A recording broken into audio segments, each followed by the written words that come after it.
Buenas tardes, soy el doctor Jesús Torres Espinosa. Estamos en la clase de fisiología.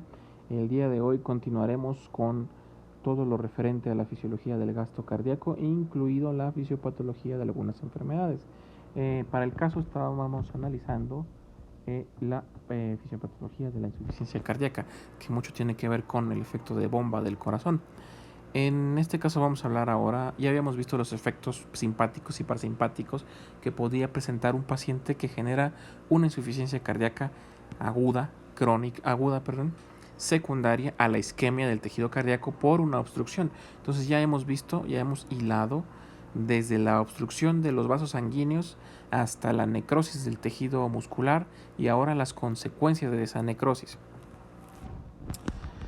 Tenemos primeramente los efectos crónicos, ¿sí?, que se van a presentar a largo plazo. Esto quiere decir que pues nuestro paciente sobrevivió primero a su infarto o a lo que sea que esté provocando la insuficiencia cardíaca. Entonces a largo plazo va a haber una serie de cambios. En los primeros minutos que se puede presentar la insuficiencia cardíaca tenemos dos efectos. El riñón empieza a retener líquidos, ¿sí?, y después puede haber una recuperación variable del miocardio según la extensión que se haya dañado en el infarto, cuánto se necrosó, cuánto murió de ese músculo. La retención hídrica de los riñones va a disminuir el gasto cardíaco hasta la mitad o inclusive hasta 2/3. Esta retención hídrica va a disminuir a su vez la producción de orina. Inclusive el paciente puede llegar a la anuria, a no producirnos orina. ¿Sí? Este flujo sanguíneo hacia los riñones es muy bajo, por tanto, no tiene la capacidad de producirnos orina.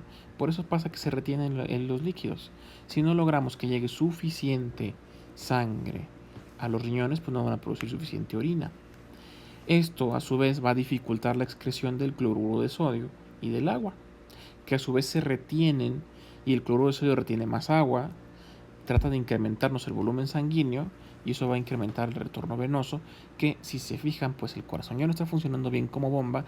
Entonces ese incremento del retorno venoso va a incrementar en teoría el gasto cardíaco, pero como la bomba está fallando, solamente vamos a provocar que el corazón falle aún más, porque le llega más sangre que no puede expulsar porque está dañado.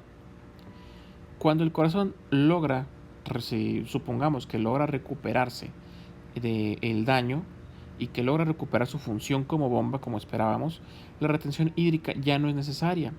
Entonces el riñón volverá a su función normal y excretará el agua en situaciones ideales. Pero de lo contrario, si se sigue acumulando sangre que el corazón no puede bombear, entonces vamos a generar edema corporal. Va a haber edema en diferentes regiones del cuerpo, el cual analizaremos un poco más adelante. Cabe mencionar que tiende a ser edema primero en regiones distales, ¿sí?, de las extremidades, principalmente los miembros pélvicos, y posteriormente puede ir ascendiendo el edema, a llegar al grado de que se presenta una situación que se llama anasarca. La anasarca es edema generalizado, todo el cuerpo está edematizado y acumulando líquidos en el espacio que pueda. El segundo paso, la recuperación del miocardio después del evento isquémico y después de que nuestro paciente ya tuvo algo de insuficiencia cardíaca. Esta recuperación puede tardar de semanas a meses y va a depender de la edad del paciente y de la irrigación del área afectada. Va a empezar inmediatamente después de que se produjo el daño. El objetivo de esta remodelación es tratar de que el corazón recupere su función de bomba normal y recupere los niveles de gastos cardíacos que estaba manejando. ¿Sí? Además, este estímulo va a provocar angiogénesis, o sea, va a empezar a crearnos vasos colaterales para tratar de irrigar aún más el área de la zona infartada y tratar de recuperar la región que está hipofuncional y recuperar completamente la función del miocardio. La porción que está sana del músculo, a la que no tuvo afectada, va a hipertrofiarse, quiere decir que va a crecer. ¿Sí? Esto con la intención de minimizar el daño y de mejorar la función de bomba del corazón. Esta recuperación, como les dije anteriormente, pues va a depender del tamaño y de qué tipo de lesión hubo. ¿Sí? El corazón se va a recuperar primeramente en días o semanas y en promedio puede llegar a durar de entre 5 a 7 semanas para alcanzar su recuperación final. Es posible que aún así siga mejorando y tenga una recuperación adicional en los próximos meses. En la siguiente diapositiva observamos los 3 pasos, las 3 situaciones o cambios que van a resumirnos la insuficiencia cardíaca. ¿Qué pasa? Primero hay una lesión cardíaca. Esa lesión cardíaca puede ser isquémica o de cualquier naturaleza, lo cual nos disminuye el gasto cardíaco.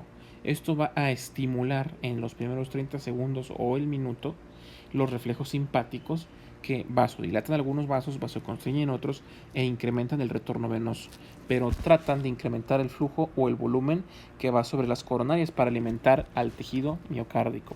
Y siguiente, las compensaciones de tipo crónico, que son dos: la renal, la retención de líquidos para incrementar el gasto cardíaco y mejorar el flujo sanguíneo hacia el tejido dañado, y otra, la recuperación del miocardio. Si todos estos mecanismos funcionan a favor de nuestro paciente tendrá una insuficiencia cardíaca compensada. O sea, el corazón está dañado, es insuficiente como bomba, pero los mecanismos adicionales lo mantienen funcionando de forma adecuada. Si nuestro paciente se encuentra en una insuficiencia cardíaca compensada, pues va a estar con síntomas mínimos o síntomas que se presentan solamente en situaciones de estrés cardíaco, pero va a caer en algún momento por alguna situación en una insuficiencia cardíaca descompensada. Esta descompensación se puede dar por cosas que alteraron el equilibrio que nuestro paciente alcanzó durante su recuperación, o en el caso de agudo puede ser porque hubo una lesión muy importante del corazón, como un infarto de cara inferior. Recuerden que la cara inferior del corazón, como el corazón es una pirámide triangular e invertida, la cara inferior corresponde a el ventrículo izquierdo. Es el ventrículo más grande y es el que está encargado de la circulación mayor. Entonces, si este se daña, vamos a tener un problema importante en la expulsión de sangre hacia todo el organismo. En el caso de la descompensada, pues el corazón, por el daño que tuvo, no va a ser capaz de recuperar el gasto cardíaco en un nivel suficiente que normalice la función de los riñones. Entonces va a seguir reteniendo agua y cloruro de sodio. Sí, va a continuar reteniendo los líquidos renales. Esto va a incrementar aún más la presión de llenado sistémico, la presión de llenado de los ventrículos. Esto a su vez va a incrementar la presión en las aurículas, principalmente en la aurícula derecha, y a su vez incrementa la expulsión, la fuerza, la presión de expulsión de la sangre, y va a haber un incremento en las tensiones de los capilares, los cuales algunos pueden reventarse por la presión que se está manejando. Entonces va a haber pérdida por estos capilares de líquidos hacia los tejidos, lo cual va a generar edema generalizado, edema que nos puede afectar los pulmones y por consiguiente puede evitar que se haga una hematosis adecuada y nos llevaría a la muerte del paciente.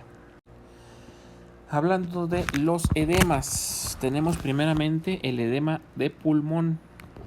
El edema de pulmón se va a presentar cuando hay anomalías o daños en el corazón izquierdo, lo cual va a generarnos una insuficiencia cardíaca izquierda.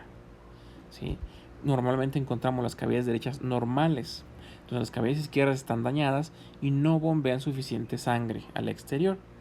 Esto sucede así: la sangre oxigenada de los pulmones va a través de las 4 venas pulmonares hacia la aurícula izquierda. Esta aurícula izquierda se llena, va a comprimirse en su sístole, va a vaciar la sangre hacia el ventrículo y el ventrículo la expulsará a través de la aorta. En el caso de que el tejido esté dañado, la sangre cae al ventrículo izquierdo, no sale toda con la contracción, se queda un poco, vuelve a llegar más sangre y se va a ir remansando con cada latido, se va a ir llenando más el ventrículo hasta que éste no tenga otra opción que expulsar la sangre, parte hacia la aurícula izquierda, se regresa. Si persiste, se va a acumular tanta sangre que la sangre se va a regresar de la aurícula hacia las venas pulmonares y así hasta congestionarnos los pulmones. ¿Sí? Esto incrementa la presión de los capilares pulmonares, dándonos una hipertensión pulmonar.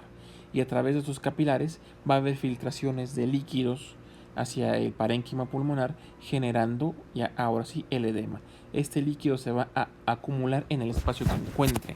Uno en el intersticio, que es el espacio que hay entre los neumocitos y las células pulmonares, y otro directamente en los alveolos, que son los lugares donde se lleva a cabo la hematosis.